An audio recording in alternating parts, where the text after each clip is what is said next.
Israel ও ফিলিস্তিনের মধ্যে তুমুল সংঘর্ষ চলছে। রক্তক্ষয়ী এই সংঘর্ষে উভয় পক্ষেরই নিহতের সংখ্যা 7,000 ছাড়িয়েছে। আহত হয়েছে 20,000-এরও বেশি মানুষ। ইসরায়েলের হামলায় গাজায় নিহতের সংখ্যা প্রায় 6,000 আর আহত 15,000-এরও বেশি। ইতিমধ্যে এই সংঘর্ষ নিয়ে বিশ্বজুড়ে ব্যাপক আলোচনা চলছে। প্রশ্ন উঠছে, এই সংঘাত কি তৃতীয় বিশ্বযুদ্ধের দিকে মোড় নেবে? হামাস কি পারবে ফিলিস্তিনের গাজাকে রক্ষা করতে? মিশর কি জড়াবে ইসরায়েলের সাথে যুদ্ধে? ইরান কি রক্ষা করবে তাদের মুসলিম ভাইদের? এ যুদ্ধে না জড়ানোর জন্য ইতিমধ্যে ইরান ও হিজবুল্লাহকে হুঁশিয়ারি বার্তা দিয়েছে যুক্তরাষ্ট্র। যুক্তরাষ্ট্রের প্রেসিডেন্ট ইসরায়েলে সফর করেছেন। এর আগে তিনি হামাসকে নির্মূল করার কথা বলেছেন, সেই সাথে ইসরায়েলকে সমর্থন চালিয়ে যাওয়ারও অঙ্গীকার করেছেন।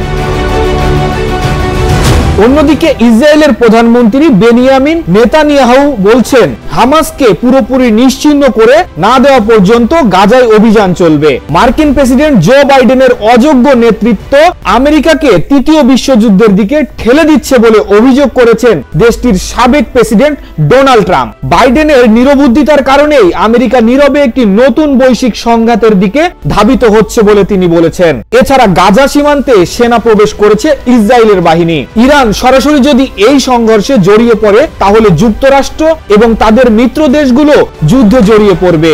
এর ফলে কি তৃতীয় বিশ্বযুদ্ধের সূচনা হতে পারে?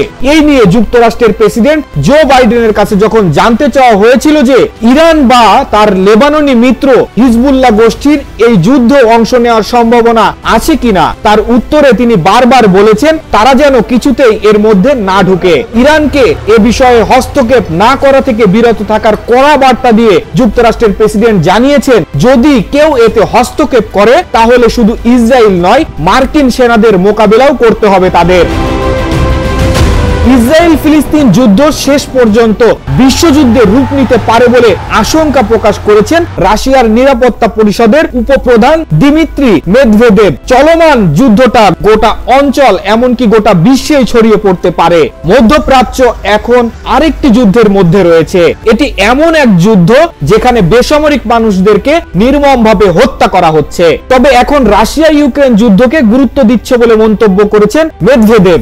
রাশিয়ার সাবেক এই প্রেসিডেন্ট বলেন, আমেরিকা সারা বিশ্বে গণতান্ত্রিক মূল্যবোধ প্রতিষ্ঠার নামে যুদ্ধ বিগ্রহ ও অস্ত্র ব্যবসা চালিয়ে আসছে।